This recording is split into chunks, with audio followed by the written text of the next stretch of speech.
हरे कृष्णा, कैसे हो आप लोग। स्वागत है आप सबका आज की वीडियो में। और आज की वीडियो में हम बात करने वाले हैं कि भगवान कृष्ण को हम कैसे जान सकते हैं। तो अगर हम बात करें भगवान कृष्ण की, तो ज़्यादातर लोग भगवान के बारे में इतना ही जानते हैं कि भगवान ने द्वापर युग में जन्म लिया और उसके बाद नंद महाराज यशोदा मैया के पुत्र थे और उसके बाद उन्होंने अपनी लीलाएं करी। लेकिन भगवान कृष्ण जो हैं वो परम परमेश्वर हैं, supreme personality of God head हैं। तो उनके बारे में जानने का तरीका जो है वो भगवान ने स्वयं बताया है। श्रीमद् भगवत गीता में श्लोका जो है वो 18 चैप्टर में श्लोका 55 में भगवान बताते हैं, भक्त्या माम अभिजानति यावन् यश्चस्मि तत्वता ततो माम तत्वते ज्ञात्वा विषयते तद अनंतरम। इसमें भगवान कृष्ण ने बताया है। तो बात करें अगर इस श्लोका की, तो इसमें भगवान कृष्ण स्वयं बताते हैं कि भक्त्या माम अभिजानति, यानी हम भगवान की भक्ति करके, जो भगवान के भक्त हैं वो भगवान को जानते हैं, अच्छे से जानते हैं। लेकिन भक्त भी कौन? जो भगवान के शुद्ध भक्त हैं, जो भगवान के नामों का सतत जो है स्मरण करते रहते हैं, भगवान के नामों का जाप करते रहते हैं, जिन्होंने भगवान के सभी शास्त्रों का अध्ययन किया है और जिनके हृदय में भगवान जो हैं वो परमात्मा के रूप में विराजमान है, इस बात का ज्ञान उन्हें है। भगवान सबके हृदय में परमात्मा के रूप में है, लेकिन हमें उस चीज़ का ज्ञान नहीं है। तो गुरु जो है वो हमें उस प्रकार के जो है वो भगवान को लेके कॉन्शियसनेस, भगवान कौन है, भगवान की शरणागति जो है हम कैसे पा सकते हैं।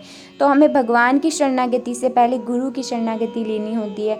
और जब हम गुरु की शरणागत होते हैं तब गुरु हमें बताते हैं कि हम भगवान तक अपना सारा रास्ता कैसे बना सकते हैं। तो इसलिए अगर हमें भक्ति करनी है तो हमें अपने जीवन में गुरु की शरणागति लेनी होगी। और जब हम गुरु की शरणागति लेंगे तो धीरे धीरे हमें शास्त्र समझने आने लग जाएंगे। और जब हम शास्त्रों को समझने लग जाएंगे, जब हम गुरु की आज्ञा का पालन करेंगे, गुरु की आज्ञा का पालन करना, गुरु का जीवन में होना बहुत ज़रूरी है।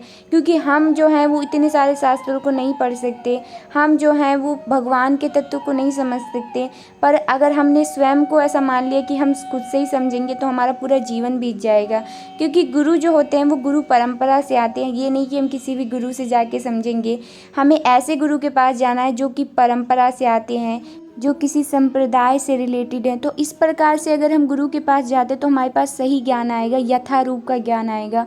क्योंकि अगर हम किसी ऐसे पर्सन के पास जाते हैं जिसने भगवत गीता को स्वयं समझा है, तो वो उतना ही ज्ञान दे पाएगा जितना उसका मन के हिसाब से, उसके माइंड की कैपेसिटी है। लेकिन हम ऐसे ज्ञान को जब हम संप्रदाय से ग्रहण करते हैं, गुरु परंपरा द्वारा ग्रहण करते हैं, तो हमारे जितने भी आचार्य रहे, जितने भी हमारे जो है महान गुरुज रहे, उनकी जो वाणी है वो हमारे तक पहुँचती है। और भगवान कृष्ण ने जो ज्ञान दिया था वो यथा रूप में हमारे पास पहुँचता है, उसमें कोई भी मिक्सिंग नहीं होती है। तो इसलिए कलयुग में अगर हमें भगवान की भक्ति करनी है, शुद्ध रूप से अगर भगवान की भक्ति करनी है, भगवत प्राप्ति अगर हमें चाहिए, तो हमें क्या करना है? गुरु की शरणागति लेनी है। और गुरु की शरणागति लेने के बाद धीरे धीरे जो है, जो ज्ञान भी हम पढ़ेंगे, श्रीमद् भगवत गीता, श्रीमद् भागवतम द्वारा जो चीज़ें भी हम पढ़ेंगे उसका रियलाइजेशन भगवान कृष्ण स्वयं हमें देंगे जब हम गुरु को अपने आप को शरणागत करेंगे। तो इसलिए गुरु के चरणों में हमें अपने आप को शरणागत करना है।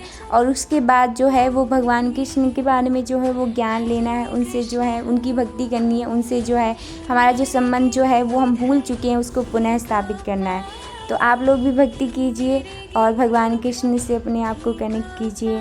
हरे कृष्णा, जय श्री राधे श्याम।